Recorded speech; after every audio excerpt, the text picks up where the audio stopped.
This Tuesday, one of the most consequential Democratic primaries of the year takes place. It will decide who gets to take on Florida Governor Ron DeSantis, who is not so quietly planning a potential presidential run, I should say.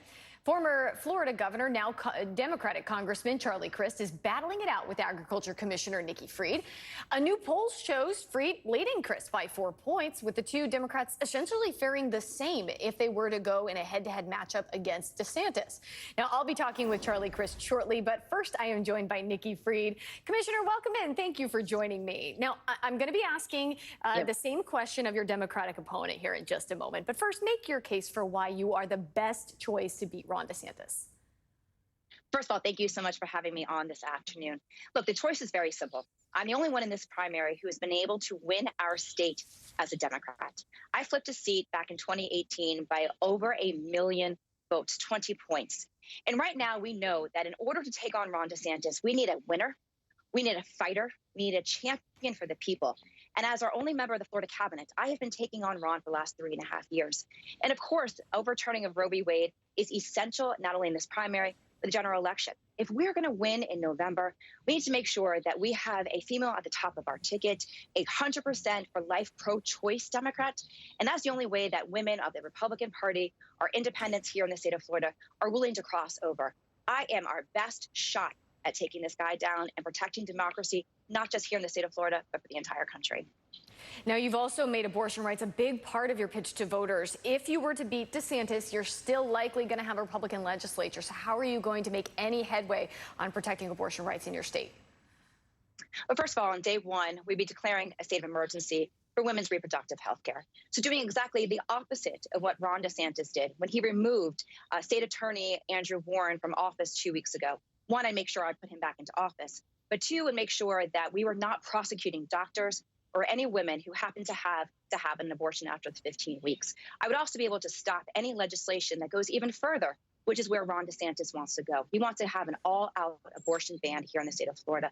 Second, I've already been working with attorneys and with additional members on the ground of grassroots organizations working on a new constitutional amendment, because unfortunately, the Florida Supreme Court and the chief judge, who was appointed by Charlie Crist when he was Republican governor, is going to take away that right to privacy for myself and for women all across the state of Florida. So making sure we have a new constitutional amendment that will go on the 2024 ballot.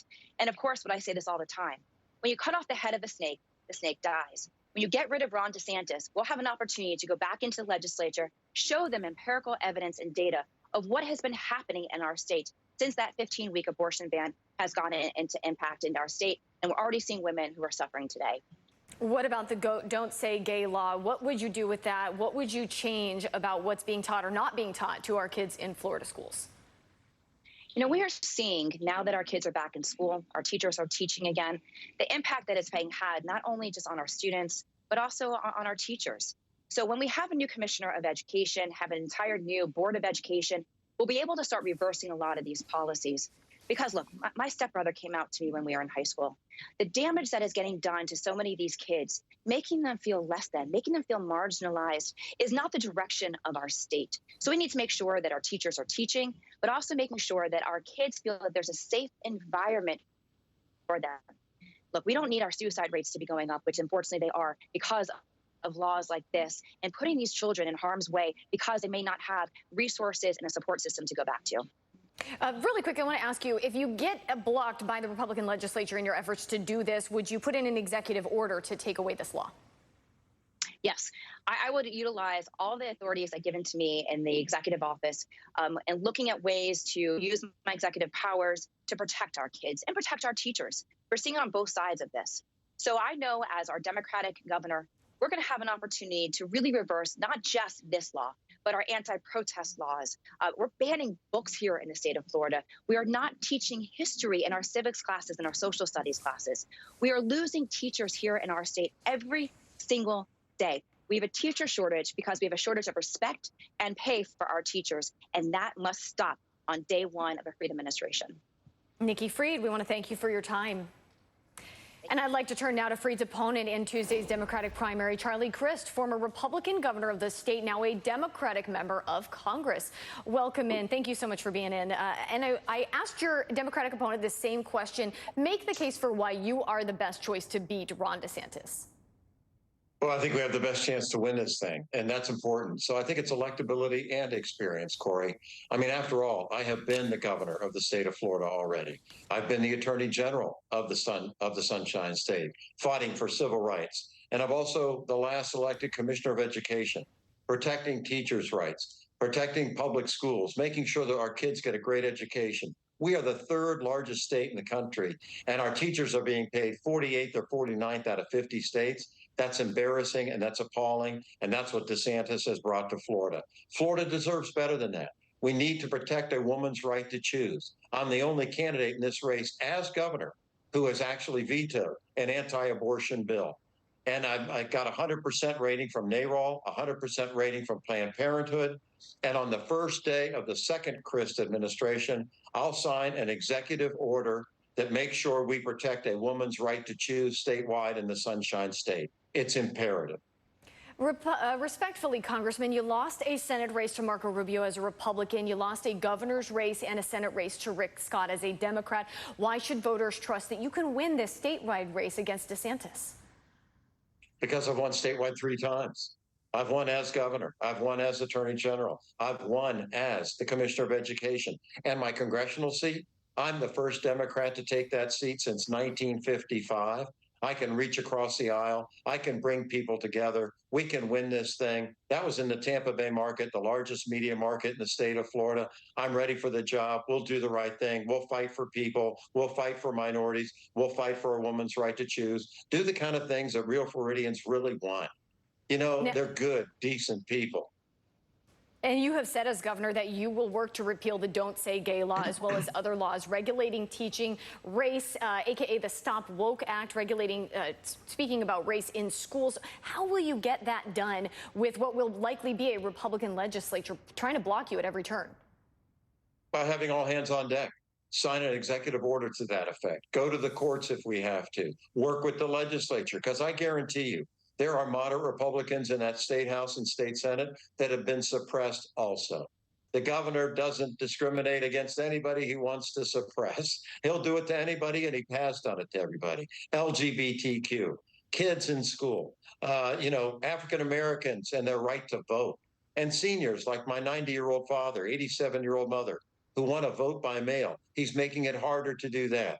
I mean, quite frankly, he is anti-democracy. I am a Democrat running to protect democracy, to protect a woman's right to choose, and I'm running against an autocrat who wants to be dictator of America. He's taken his eye off the ball. He's not focused on Florida. He campaigned in 4 states this week for quacks on the other side. I mean, it's remarkable what he's done. And he's doing it just to pursue the Republican nomination for president, but he's forgotten Florida's a 3rd registered Republican, a 3rd registered Democratic, and a 3rd registered Independent. Florida is the definition of a swing state. DeSantis thinks it's, dark red. It's not. Florida's a great place. And we're going to bring Florida back and bring the sunshine back to the Sunshine State. In the last few seconds I have with you, in the wake of the governor's announcement of 20 arrests in what he claims is a voter fraud crackdown, are you at all concerned that the GOP may try to subvert this election? What are you prepared to do if that happens? Think they're trying to subvert it. What do you think that was? That was the ultimate intimidation press conference ever. I mean, he has an announcement about arresting 17 to 20 people who innocently exercised a right to vote because they thought that Amendment 4 passed by the majority of Floridians to give felons their rights back, including their right to vote.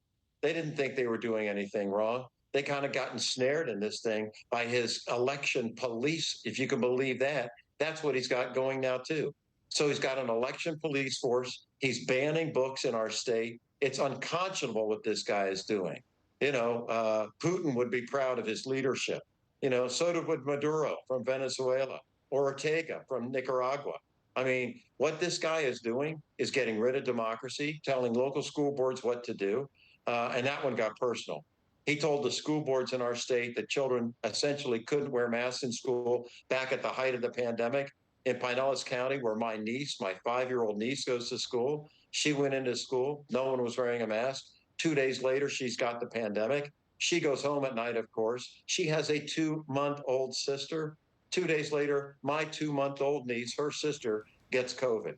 His trying to score political points is having a real personal impact on the people of my state. Enough is enough. We're going to be able to get a great Democratic united vote, our share of the independents, and moderate Republicans will come across. I have them talk to me every day and saying, Charlie, I'm a Republican, but I'm going to vote for you. I've had it with this guy. Charlie Crist, thank you for your time. We'll be right back.